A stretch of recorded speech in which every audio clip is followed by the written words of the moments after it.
নজর রাখবো পরবর্তী সংবাদে।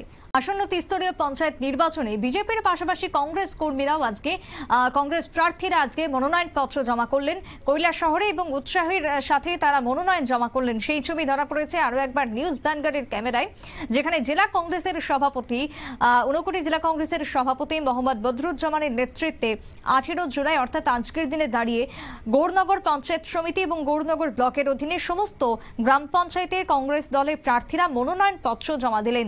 মনোনয়নপত্র জমা দেওয়ার পূর্বে গৌরনগর এলাকায় কংগ্রেস অফিসের প্রাঙ্গণ থেকে একটি মিছিল শুরু হয়। সেই মিছিল শেষ করে আজকে রিটার্নিং অফিসারের হাতে মনোনয়নপত্র জমা দিলেন প্রার্থীরা। কি বক্তব্য উঠে এসেছে বীরজিৎ সিনহা কংগ্রেসের বিধায়ক কি জানিয়েছেন শুনুন।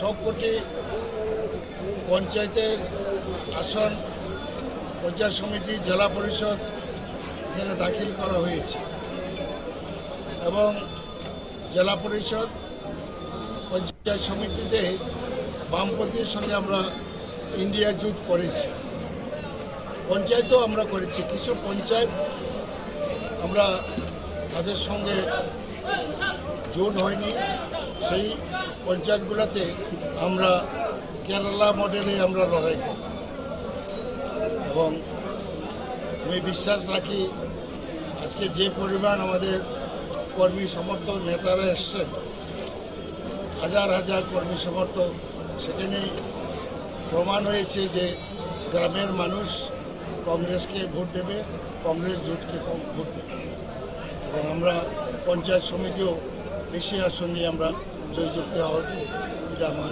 দৃঢ় বিশ্বাস হয়েছে। মূলত কোন কোন বিষয় নিয়ে বাড়ি বাড়ি যাবেন? এখানে আমরা যাব যে ডেভেলপমেন্টের ক্ষেত্রে বিজেপির পরিচালিত পঞ্চায়েত সমিতি বৈষম্যমূলক করা হয়েছে।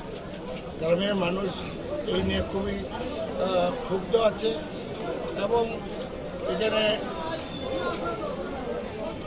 ভাতা নিয়ে একটা কেলেঙ্কারি হয়েছে। কংগ্রেস পরিচালিত যে 10টি পঞ্চায়েত রয়েছে সেখানে পঞ্চায়েতকে উপেক্ষা করা হয়েছে এবং ভাতা প্রদানের ক্ষেত্রে সাংঘাতিকভাবে দুর্নীতি হয়েছে এবং রাস্তাঘাট পানীয় জল সঠিকভাবে গ্রামের মানুষকে সে পৌঁছেনি এবং প্রিয় যে একসময় ইন্দিরা আবাস যোজনা, এটা প্রধানমন্ত্রী আবাস যোজনা রূপান্তরিত হয়েছে, এটাও অনেক মানুষ এখনো পায়নি। তাদের কাছেও তাদের আমরা গৃহ পাওয়ার আমরা ব্যবস্থা করি। আমি আপনাদের মাধ্যমে আপাময় গৌরনগর পঞ্চায়েত সমিতির আন্ডারে যারা ভোটাররা রয়েছে তাদের কাছে আমি কংগ্রেস পার্টির তরফ থেকে বিনীত নিবেদন করব যে আমাদের প্রার্থীদের বিপুল ভোট দিয়ে জয়যুক্ত করে।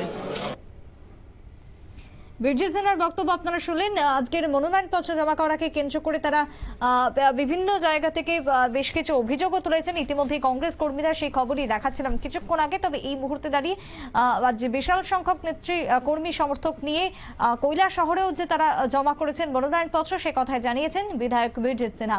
ছোট্ট একটা বিরতি নেব, ফিরে আসবো বিরতির পর, সঙ্গে থাকুন।